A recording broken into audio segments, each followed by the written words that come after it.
Bismillahirrahmanirrahim. Assalamualaikum warahmatullahi wabarakatuh. Alhamdulillahirrahmanirrahim. Wassalatu wassalamu ala asyrafil anbiya'i wal mursalin wa ala alihi wa barik wa sallim ajma'in, amma ba'd.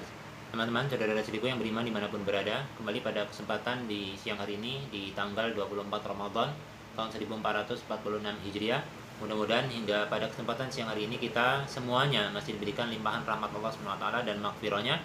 Amin Allahumma amin. Teman-teman, pada kesempatan di kali ini saya ingin kembali memberikan sedikit sanggahan ilmiah yang terkait ucapan seorang Ustadz Wahabiyun, sanjungan para Wahabi di Indonesia khususnya, yang menyatakan bahwasanya tidak semua yang kotor ataupun bangkai dinyatakan tidak najis seperti itu. Apakah benar demikian?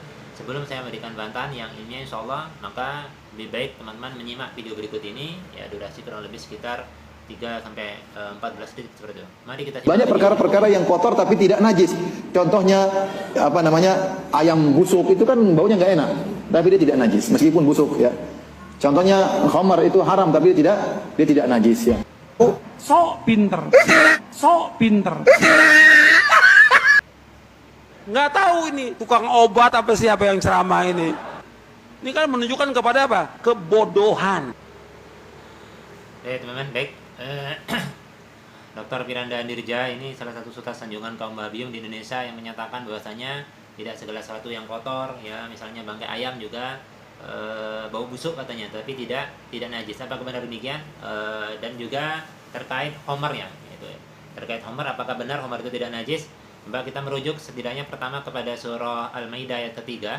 Di situ Allah SWT telah berfirman ya di surah Al-Maidah ayat ketiga di halaman 107 jika dibalik posisi ayatnya kanan bagian atas. A'udzubillahi minasyaitonir rajim. Hurrimat alaikumul maitah. Diharamkan bagi kalian itu, yaitu bangkai ya, mayit gitu. Bangkai diharamkan bagi kita untuk mengkonsumsinya.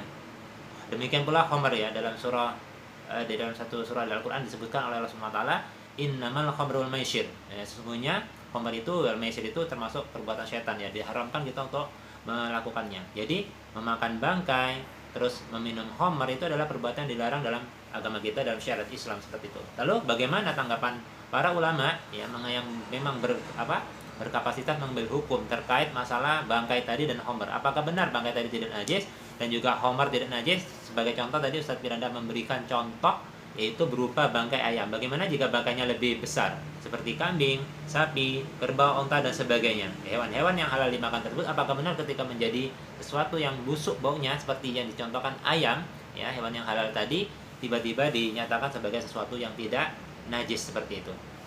Nah, terkait bangkai sudah jelas keharamannya dalam Al-Qur'an, bahkan dalam hadis juga disebutkan, ya kan, larangan kita memakan bangkai, kecuali bangkai yang berasal dari hewan yang hidup di air yang memang kadarnya tidak sampai membahayakan ketika dikonsumsi. Namun jika sangat parah busuknya maka sudah tidak bisa untuk dikonsumsi lagi karena akan mengancam kesehatan fisik kita. Sedangkan kita diperintahkan oleh Allah SWT untuk menjaga apa-apa yang kita masukkan ke dalam mulut kita atau yang kita konsumsi ke dalam badan kita seperti itu.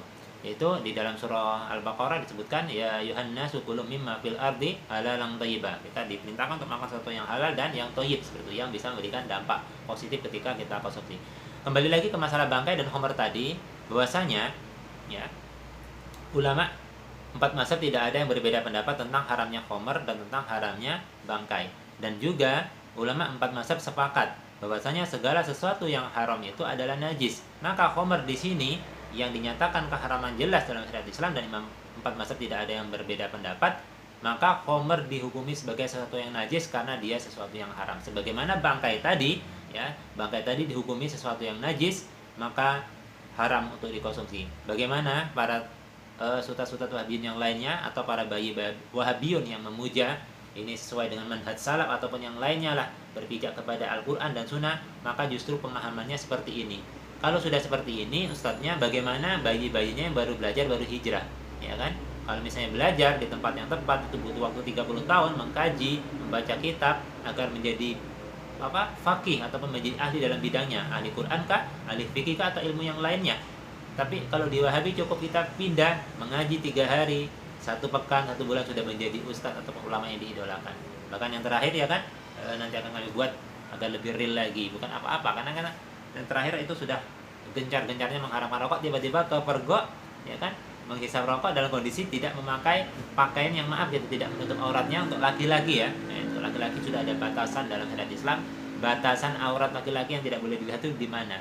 Kok matanya ini sesuatu yang dianggap halal, ini kan sesuatu yang lucu ya. Jadi ini saja teman-teman yang saya sampaikan pada kesempatan video yang pendek ini. Mudah-mudahan kita diberikan penjagaan oleh Allah Subhanahu wa taala daripada fitnah-fitnah akhir zaman dan fitnah Wahabiyun, yaitu orang-orang yang mengaku sebagai generasi terbaik atau generasi pengikut manhaj salaf, ternyata pemahamannya seperti ini. Jika bukan bidangnya, sekali lagi Pak Dokter, saya hanya memberikan peringatan. Fazakir innama anta muzakir. Jika sampai, silakan sampaikan. Kalau ada kontaknya pasti akan saya hubungi langsung. Ya, tidak ada kontaknya karena sudah tersebar di sosial media.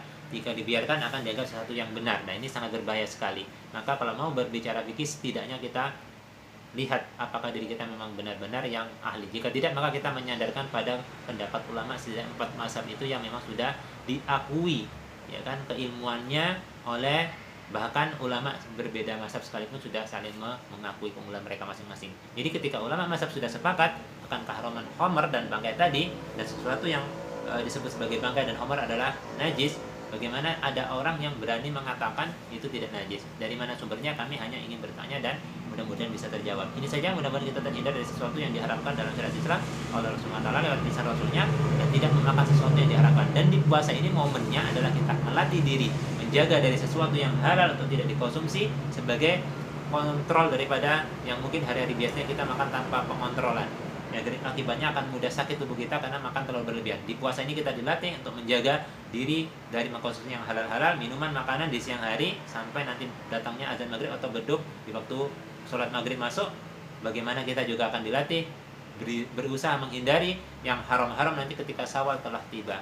Latihan menghindari yang halal adalah puncaknya nanti bisa menghindari sesuatu yang haram, termasuk tidak memakan bangkai dan khamr yang jelas-jelas dinyatakan najis oleh ulama 4 mazhab. Assalamualaikum warahmatullahi wabarakatuh.